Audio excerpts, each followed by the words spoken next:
Hi hello வணக்கம் and welcome. இது உங்கள் புத்தக பெட்டி. இன்னும் யாரையெல்லாம் சப்ஸ்கிரைப் பண்ணலையோ மறக்காமல் சப்ஸ்கிரைப் பண்ணிக்கோங்க. ரஸ்கின் பாண்ட் ஸ்டோரிஸ் நம்ம நிறைய பார்த்துட்டு வந்துட்ருக்கோம். அந்த ஸ்டோரிஸ்லாம் இன்னும் பார்க்கலன்னா மறக்காமல் போய் பார்த்துட்டு வாங்க. அந்த வரிசையில் இன்றைக்கி நம்ம பார்க்க போகிற ஸ்டோரியோட பெயர் டெல்லி இஸ் நாட் ஃபேர், அதாவது டெல்லி தொலைதூரத்தில் இல்லை. கதாநாயகன் பெயர் அருண். அவருக்கு ஒரு ஃப்ரெண்டு இருக்காங்க, அவங்க தான் சூரஜ். இன்னொரு ஃப்ரெண்டு இருக்காங்க, அவங்க பேர் கமலா. அடுத்து இதில் 2-3 கேரக்டர் வராங்க. யாருன்னு பார்த்தோன்னா தீப் சந்த், அவர் ஒரு முடிவெற்றவர். பித்தம்பர் அப்படின்னு சொல்லிட்டு சைக்கிள் ரிக்ஷா டிரைவர் ஒருத்தவர் இருக்கார். அப்புறம் அசீஸ் அப்படின்னு சொல்லிட்டு ஒரு சின்ன கடை வச்சுருக்கவர் இருக்கார். இதுதான் முக்கியமான கேரக்டர்ஸ். இந்த கதை எதை பற்றினது அப்படின்னு பார்த்தோன்னா அருண் மற்றும் சூரஜோடைய ஃப்ரெண்ட்ஷிப் பற்றின ஃபுல் ஸ்டோரி தான் இந்த ஸ்டோரி. சரி வாங்க ஸ்டோரிக்குள்ளே போகலாம். அருண் ஒரு எழுத்தாளர். அவர் உருது ரைட்டர்.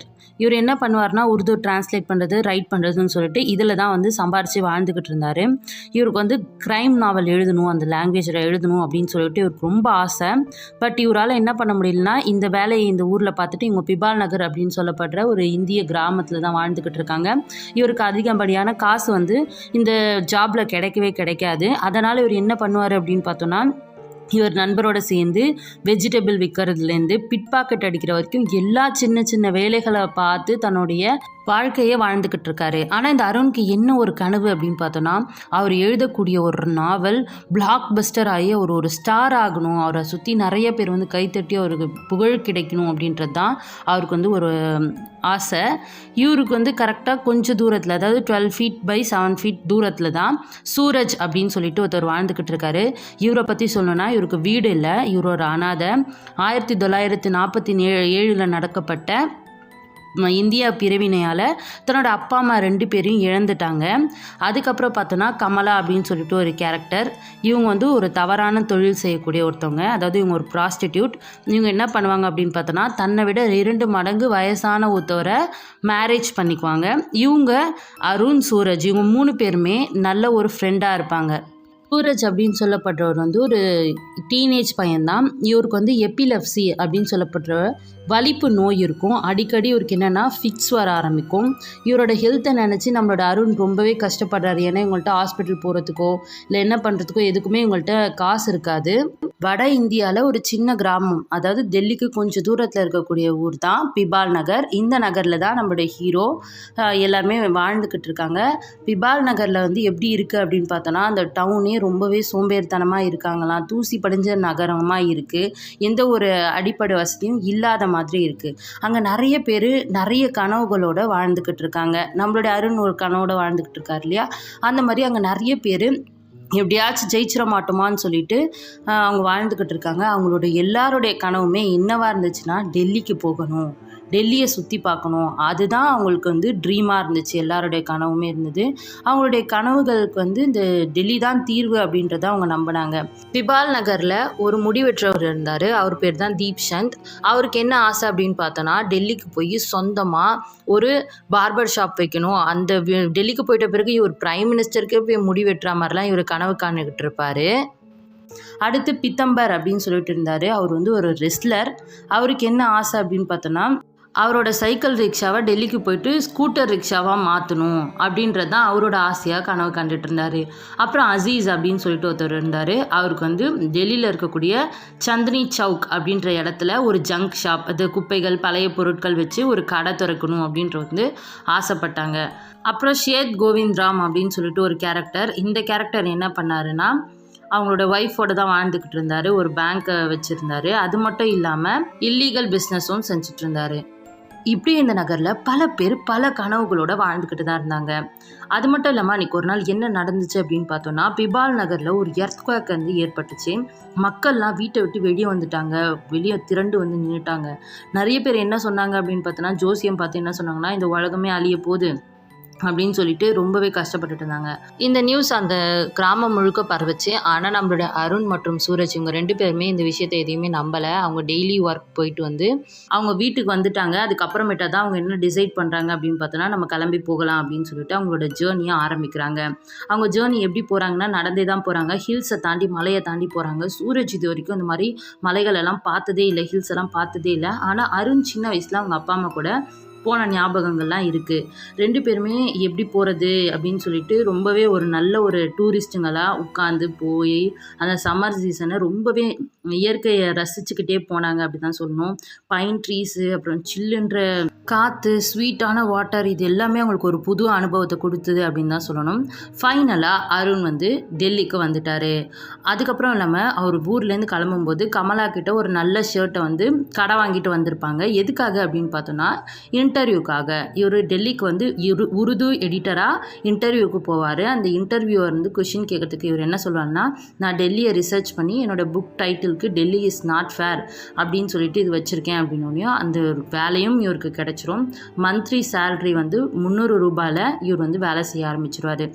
அது மட்டும் இல்லாமல் அவர் சந்தினி சவுக் அப்படின்ற இடத்துக்கு நிறைய இடத்துக்கும் போயிட்டு சுற்றி பார்ப்பார். அவருக்கு ரொம்பவே சந்தோஷமாக இருக்கும்.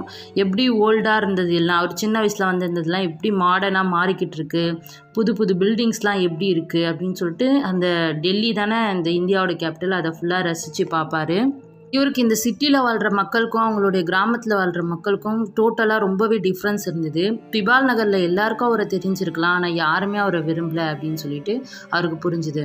ஃபைனலாக என்னாச்சு அப்படின்னு பார்த்தோன்னா, அருண், சூரஜ் 2 பேருமே என்ன பண்ணாங்க அப்படின்னு பார்த்தோன்னா அவங்களோட கிராமத்துக்கு கிளம்ப ஆரம்பித்தாங்க. ஏன்னா சூரஜ் வந்து அவர் டீனேஜ் பையனில் அவர் மெட்ரிகுலேஷன் எக்ஸாமை வந்து முடிச்சு பாஸ் ஆகிட்டார். அதுக்கப்புறம் அருணும் போயிட்டு கமலாவை போயிட்டு அவங்க வில்லேஜில் பார்த்தாங்க. பார்த்துட்டு என்ன சொன்னாங்க அப்படின்னு பார்த்தோன்னா, எங்கள் கூடயே வந்துரு அப்படின்னு சொன்னதுக்கு அவங்க மறுத்துடுறாங்க. இல்லை, நான் என்னுடைய ஹஸ்பண்ட் கூட தான் நான் இருப்பேன், என்னோடய ஃபேமிலியை விட்டு நான் வரமாட்டேன் அப்படின்னு சொல்லிடுறாங்க. அது மட்டும் இல்லாமல் அருண், நீ எப்போ வேணும்னாலும் என்னோடய வீட்டுக்கு வந்து இந்த கிராமத்துக்கு வந்தனா என் வீட்டுக்கு வந்துட்டு போகலாம், நான் உனக்கு எல்லா டைமும் ஹெல்ப்பாக இருப்பேன் அப்படின்றதும் அவங்க சொல்கிறாங்க. உங்களோட உண்மையான மனசு, உண்மையான அன்பு பற்றி எனக்கு நல்லாவே தெரியும்னு சொல்லிட்டு அவங்க ஃபைனல் குட் பை அவங்க ஃப்ரெண்ட்ஸ் கிட்டலாம் சொல்லிட்டு பிபால் நகர்லேருந்து மொத்தமாகவே அவங்க கேபிட்டலுக்கு கிளம்பி வந்துடுறாங்க.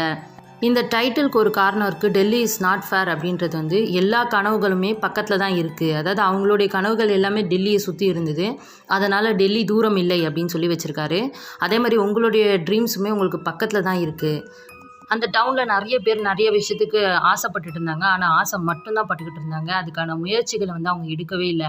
ஆனால் நம்மளுடைய அருண், அதுக்கப்புறமேட்டா சூரஜ், இவங்க 2 பேருமே ஆசைப்பட்டது இல்லாமல் அதுக்கான முயற்சிகளும் எடுத்தாங்க, யார் எது சொல்லி கேட்காம. இந்த கதை 1994 எழுதப்பட்டிருக்கு. அந்த காலத்தில் அருண் ரொம்ப கஷ்டப்பட்டார் சாப்பாட்டுக்கு. அவருடைய ட்ரீமை நோக்கி அவர் போனதால் மட்டும்தான் மந்த்லி 300 சேலரியால் அவர் வாழ முடிஞ்சுது. அது மட்டும் இல்லாமல் சூரஜும் அவருடைய வாழ்க்கை பயணத்தில் மெட்ரிகுலேஷனை முடிக்கணும் அப்படின்னு சொல்லி டெல்லிக்கு வந்து முடித்தார்.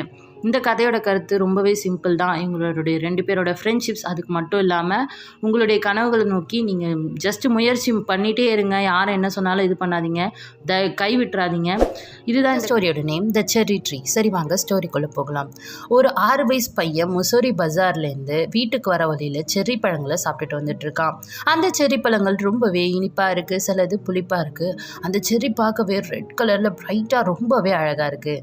அவன் காஷ்மீர் வேலியை தாண்டி ஹிமாலயன் ஃபுட்வில்ஸ் வழியாக அவன் நடந்து வந்துக்கிட்டு இருக்கான். அவன் வாழ்ந்துக்கிட்டு இருக்க அந்த மலை கிராமத்தில் அதிகமாக ஃப்ரூட்ஸுங்களோ எதுவும் இருக்காது. ஏன்னா அங்கே இருக்கக்கூடிய மண்கள் ரொம்பவே ஸ்டோனியாகவும் ரொம்ப குளிரில் இருந்ததால் அதிகமான பிளான்ஸ் அங்கே இருக்காது. அப்படி ஒரு மலை கிராமத்தில் தான் நம்மளுடைய ராகேஷ் அவங்களுடைய தாத்தா கூட வாழ்ந்துக்கிட்டு இருக்காரு. அவங்களுடைய தாத்தா முசோரிக்கு வெளியே இருக்கக்கூடிய ஒரு காட்டேஜ் தான் வாழ்ந்துக்கிட்டு இருக்காங்க. அந்த தாத்தா ஒரு ரிட்டையரான ஃபாரஸ்ட் ரேஞ்சர். ராகேஷ் எப்போவுமே ஸ்கூல்லேருந்து வீட்டுக்கு வர வழியில் செர்ரி பழங்களை 50 பைசாக்கு வாங்கிட்டு வீட்டுக்கு வர வழியில் சாப்பிட்டுக்கிட்டே வருவான். அதே மாதிரி அவன் அன்னைக்கும் சாப்பிட்டுக்கிட்டு வந்துட்டு இருந்தான். கடைசியாக 3 செர்ரி தான் இருந்தது. வீட்டுக்கு வந்த பிறகு ஒரு செர்ரியை தாத்தா கிட்ட கொடுத்துட்டு மற்ற 2 செர்ரியை அவன் சாப்பிட்டுட்டு இருக்கும்போது கடைசி சீடு, அதாவது கடைசி அந்த செர்ரியோடைய கொட்டை இருக்கு இல்லையா, அதை எடுத்து அவன் கையில் எடுத்து வச்சுட்டு, தாத்தா செர்ரியோடைய சீடெல்லாம் ரொம்ப லக்கியா தாத்தா. ஆமாப்பா, அப்படின்னா அந்த செர்ரியோடைய கொட்டையை நான் எங்கே வச்சுக்க? நீ இதை வச்சுக்கிறதால எந்த யூஸும் இல்லை, ஆனால் அந்த செர்ரியோடைய கொட்டையை வச்சு நீ ஒரு யூஸ் பண்ணலாம். என்ன பண்ணுறது? இது நீ புதைக்கிறது மூலயமா உனக்கு செடி வளரும் அப்படின்னு சொல்லும்போது நம்மளோட ராகேஷும் என்ன பண்ணுறாரு, ஒரு சின்ன இடத்த தேடுறாரு. அங்கே புதைக்க போகும்போது அவங்களுடைய தாத்தா என்ன சொல்கிறாங்கன்னா, இல்லை இந்த இடத்துல வேண்டாம், அதாவது கார்னர் ஆஃப் த கார்டனோட ஓரத்தில் நீ இது பண்ணனா அது யாரும் டிஸ்டர்ப் பண்ண மாட்டாங்க, அதுவும் யாரையும் டிஸ்டர்ப் பண்ணாது அப்படின்னு நம்மளோட ராகேஷ் அதை புதைக்கிறான். அதுக்கப்புறம் அவன் சாப்பிட்டுட்டு அவன் ஃப்ரெண்ட்ஸோட விளையாடிக்கிட்டு கொஞ்ச நாள்லேயே அந்த செர்ரி சீடை பற்றி அவன் மறந்தே போயிடுறான். அதுக்கப்புறம் வின்டர் சீசனும் வந்துச்சு. ரொம்பவே குளிர ஆரம்பிச்சிச்சு. ஊன்னு சொல்லி அந்த மரங்கள் எல்லாம் சவுண்டு போட ஆரம்பிச்சிச்சு. அந்த கார்டனும் ரொம்ப காஞ்சி போய், ஏன்னா ஃபுல்லாக குளிர் இல்லையா, அந்த செடிகள் எல்லாமே ரொம்ப வாடி இருந்தது. தாத்தாவும் பேரனும் எப்பவுமே சார்கோல் ஃபயர், அதாவது ஃபயரை பற்ற வச்சுட்டு தாத்தா எப்போவுமே ராகேஷ்க்கு நிறைய கதைகளை சொல்லுவாங்க.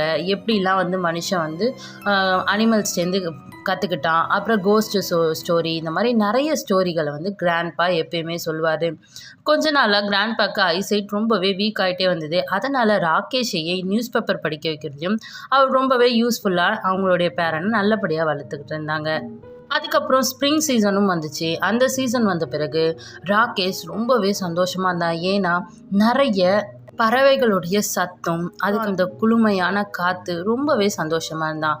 அப்போ ஒரு நாள் அவன் கார்டனில் சுற்றி பார்த்துக்கிட்டு இருக்கும்போது தான் ஒரு சின்ன ஸ்மால் ட்விக்குனா ஒன்றும் கிடையாது, முதல்ல ஒரு செடியிலேருந்து குட்டியாக 2 இலை வரும் இல்லையா, அதுதான் ட்விக்குன்னு சொல்லுவாங்க.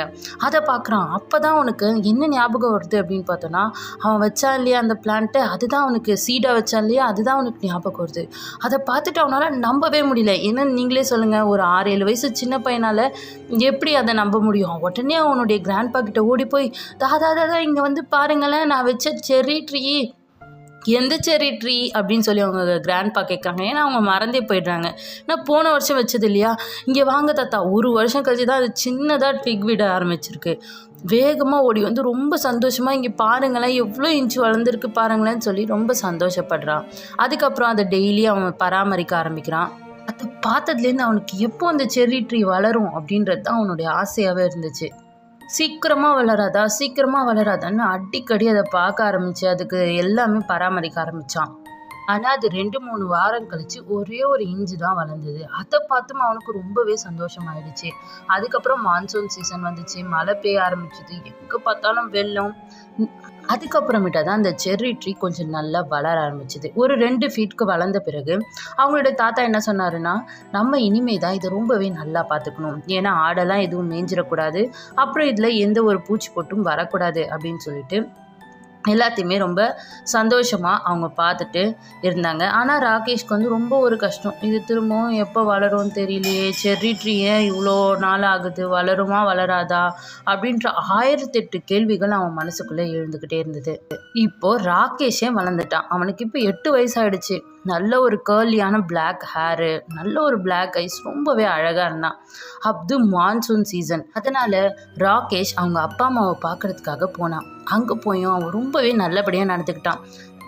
கை மீது அவனுக்கு ரொம்பவே ஆசை இருந்ததால், அவங்க தாத்தா சொன்னதால் அவங்கேயும் மர வளர்க்கத்துலேருந்து வீட்டு வேலை பண்ணுறது எல்லாமே அவன் கற்றுக்கிட்டான். ரொம்பவே சந்தோஷமாக இருந்தான். அதுக்கப்புறம் திரும்பவும் அவன் கிராண்ட்ஃபாதர் வீட்டுக்கே வந்துட்ட பிறகு அந்த செர்ரி ட்ரீ அவன் பார்த்தான். அது இன்னொரு இன்ச்சு வளர்ந்துருந்தது. அது இப்போ அவனுடைய செஸ்ட்டு, அதாவது அவன் மார்பு கிட்ட வளர்ந்துருந்தது. அதை பார்த்து அவன் திரும்பவும் சந்தோஷப்பட்டான். ஒரு நாள் அவன் என்ன பார்த்தானா, அந்த செர்ரி ட்ரீக்கு மேலே ஒரு சின்னதாக ஒரு பூச்சி இருந்தது. அது பார்த்த உடனே அவன் என்ன நினச்சான் அப்படின்னா, செர்ரி ட்ரீக்கு கிடைச்ச முதல் நண்பன் இதுதான் அப்படின்னு நினச்சான்.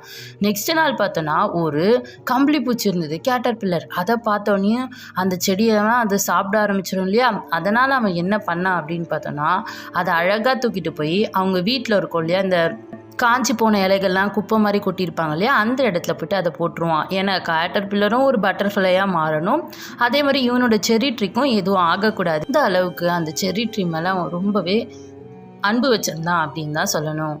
அதுக்கப்புறம் குளிர்காலம் வந்துச்சு. ரொம்ப ஸ்னோ அதிகமாக இருந்தது. ரோடெல்லாம் பிளாக் ஆகிடுச்சு. ஏன்னா அது ஒரு மலை பிரதேசம் இல்லையா, அதனால் ரொம்ப பிளாக் ஆகிடுச்சு. அவங்களோட தாத்தாவும் சுத்தமாக சோகமாயிட்டார். ஏன்னா நியூஸ் பேப்பர்லாம் வரதில்ல. அதனால் அவர் சொல்கிற எல்லா ஸ்டோரியிலுமே ஹாப்பி எண்டிங்ஸே இல்லை, எல்லாமே ஸ்லோவாக, அதாவது சேட் எண்டிங்காக தான் இருந்துச்சு. February மாதம் ராகேஷோடைய பர்த்டே வந்தது. அவன் இப்போ 9, அதாவது 9 வயசாச்சு. அந்த செடிக்கும் 4 வயசாச்சு. கிட்டத்தட்ட 2 பேருமே சேம் ஹைட்டில் தான் இருந்தாங்க. ஒரு நாள் தாத்தா கார்டனுக்குள்ளே போய் பார்த்தாரு. அங்கே பார்த்தோன்னே அவருக்கு ரொம்ப சந்தோஷமாயிடுச்சு அந்த செர்ரி ட்ரீயை பார்க்கும்போது. உடனே ராகேஷை கூப்பிட்டாரு. ராகேஷ் சீக்கிரமாக வா, அது விழறதுக்குள்ளே வந்து பாரு அப்படின்னும் அவன் ராகேஷ்க்கு அது ஒரு அதிசயமாக மிராக்கிளாக தான் தெரிஞ்சுது. ஏன்னா அந்த அழகான பிரான்ச்சில் ஒரு பிங்க்கான பிளாசமான ஒரு ஃப்ளவர், அவன் அப்போ தான் செர்ரியோட ஃப்ளவரோடைய பார்க்குறான். ரொம்பவே அழகாக இருந்தது. அதை பார்த்துட்டு எவ்வளோ அழகாக இருக்கு இல்லையா அப்படின்னு சொல்லி அவன் நினைக்கிறான். அதுக்கப்புறம் ஒரு வருஷம் கழிச்சு ராகேஷ் வச்சு செடியும் வளர்ந்தாச்சு, ராகேஷும் இப்போ வளர்ந்தாச்சு. இப்போ அவன் ரொம்பவே நல்ல பையனாக மாறிட்டான். நிறைய புக்ஸ் படிக்கிறதுலேருந்து, அவனோட கிராண்ட்பாக்கு ஹெல்ப் பண்ணுறதுலேருந்து, மரம் ஏறுறதுலேருந்து எல்லா வேலையுமே ரொம்பவே நல்லா பண்ண ஆரம்பிச்சிட்டான். செர்ரி ட்ரீயும் அப்படிதாங்க, ரொம்பவே அழகாக நிறைய பூக்கள் வளர்ந்துருந்தது, ரொம்ப பெருசாக இருந்தது. அதனால அங்கே நிறைய பறவைகள்லாம் வர ஆரம்பிச்சிச்சு, அங்கே தங்க ஆரம்பிச்சிருச்சு. அது ஸ்ப்ரிங் சீசன்றதால அதிகமான பறவைகள் வர ஆரம்பிச்சிச்சு. ரொம்பவே சந்தோஷமாக இருந்தது. அப்புறம் சம்மர் ஒரு நாள் வந்துச்சு. அப்போ ஒரு சின்ன செர்ரி பழம் வந்துச்சு. அதை சாப்பிட்ணுன்னு ராகேஷ்க்கு ஆசையாக இருந்தது. ராகேஷ் சாப்பிட்டு பார்த்தானா அது ரொம்பவே புளிப்புங்க. என்ன தாத்தா இது ரொம்ப புளிக்குது, அடுத்த வருஷம் வரதெல்லாம் ரொம்பவே சூப்பராக இருக்கும் ராகேஷ் அப்படின்னு சொன்னாங்க. நாட்கள் கடந்துச்சு. சின்ன சின்ன பறவைகளாக வந்துச்சுல்ல, அது எல்லாமே பெருசாக வந்துச்சு. ரொம்பவே சந்தோஷமாக அந்த கார்டனே அழகாக இருந்தது. அப்புறம் நிறைய செர்ரி பழங்கள் அங்கே வர ஆரம்பிச்சுது. வெயில் காலத்தில் ராகேஷ் தூங்கி முழிச்சு எழுந்து பார்த்தான். அந்த நேரத்தில் நம்மளுடைய தாத்தா என்ன பண்ணாருன்னா, அந்த செர்ரி ட்ரீ இப்போ பெருசாக வளர்ந்துருச்சு இல்லையா, அதில் ஒரு சேர் போட்டு உட்காந்துட்டு இருந்தார். இதெல்லாம் பார்த்துட்டு இருந்தான் அவன். காற்று அடிக்கும்போது அந்த இலைகள், அந்த மரம் அசைகிறது எல்லாமே ரொம்பவே சூப்பராக இருந்தது. நீங்களே யோசிச்சு பாருங்களேன், ஒரு 6 வயசு குழந்தையாக இருக்கும்போது ஒரு செடியை வச்சு அதை 10 வயசாக இருக்கும்போது பெரிய மரம் ஆச்சுன்னா அது நம்ம வச்சதுன்ற சந்தோஷம் எப்படி இருக்கும், அதுவும் ஒரு குழந்தைக்கு எப்படி இருக்கும் அப்படின்ற அதே ஃபீலிங் தான் நம்மளோட ராகேஷ்க்கு ரொம்பவே சந்தோஷமாக இருந்தது. தாத்தாவும் பேரனும் இயற்கையோட அழகை ரசிச்சுட்டு தாத்தா ராகேஷ் பக்கத்தில் போய் உட்கார்ந்தாரு. பொறுமையாக உட்காந்தாங்க. இந்த காட்டில் நிறையவே மரங்கள் இருக்குது, ஆனால் ஏன் தாத்தா எனக்கு இந்த மரத்தை மட்டும் ரொம்ப பிடிச்சிருக்கு? அது ஏன்னா ராகேஷ் செல்லம், இது நம்ம வளர்த்தது இல்லையா, நம்ம விதைச்சது இல்லையா, அதனால தான் இந்த மரம் ரொம்பவே நமக்கு பிடிச்சிருக்கு. ஆமாம் தாத்தா, ஒரே ஒரு சின்ன விதை அழகாக வச்சேன், இவ்வளோ பெருசாக அழகாக வளர்ந்துருக்கு பாருங்களேன். அதுக்கு கை மாதிரி லீஃபு, அதுக்கு எவ்வளோ அழகாக இருக்குது. எவ்வளோ ஒரு அற்புதமான படைப்பு இல்லை? கடவுள் படைச்சதுல இந்த மாதிரி படைப்புலாம் ரொம்ப அதிசயமாக இருக்குல்ல தாத்தா. ஒரு மரம் வளர்த்ததுக்கே எனக்கு இவ்வளோ சந்தோஷமாக இருக்கே, அப்போ நம்மளுடைய கடவுள் நம்மளை குட்டியாக படைச்சி நம்ம வளர்ந்த பிறகு அவர் எவ்வளோ சந்தோஷப்படுவார்ல. கடவுளுடைய படைப்பே ரொம்ப அதிசயமாக இருக்குது, இந்த இயற்கையே எனக்கு ரொம்ப பிடிச்சிருக்கு தாத்தா அப்படின்னு சொல்லிட்டு இந்த பையன் ரொம்பவே அழகாக சொல்கிறதோட இந்த கதை முடியுது. இந்த கதை சாதாரணமாக இருக்குல்ல, இது சாதாரணமான கதை கிடையாது. இது கண்டிப்பாக எல்லாரையுமே இன்ஸ்பயர் பண்ணுற ஒரு கதை தான். இந்த கதையை 3rd person தான் சொல்கிற மாதிரி இந்த கதையில் அமைஞ்சிருக்கும். இந்த கதையோட கருத்து என்ன தெரியுமா? அந்த செர்ரி ட்ரீ எப்படி வளர்ந்தது, அதுக்கு காரணம் 2 விஷயந்தான். ஒன்று, அந்த செர்ரி ட்ரீ அது உயிர் வாழணுன்றதுக்காக சின்ன வயசுலேருந்து குட்டியாக முளைச்சி வளர்ந்து எவ்வளவோ ஸ்ட்ரகிள்ஸை தாண்டி மழை காலம், வெயில் காலம், வின்டர் சீசன்னு சொல்லிட்டு அந்த இடத்துல அது வளர்ந்துருக்கு. இந்த கதையோட ஸ்டார்டிங்லேயே சொல்லியிருப்பாங்க, அது மலை பிரதேசம்ன்றதால எல்லா செடியும் எல்லா மரமும் அங்கே வளர்ந்துருக்காது அப்படின்றது. அது ரொம்ப கஷ்டப்பட்டு தான் வளர்ந்துருக்கு. 2வது விஷயம், ராகேஷ் அதை அந்த அளவுக்கு பராமரித்தான்.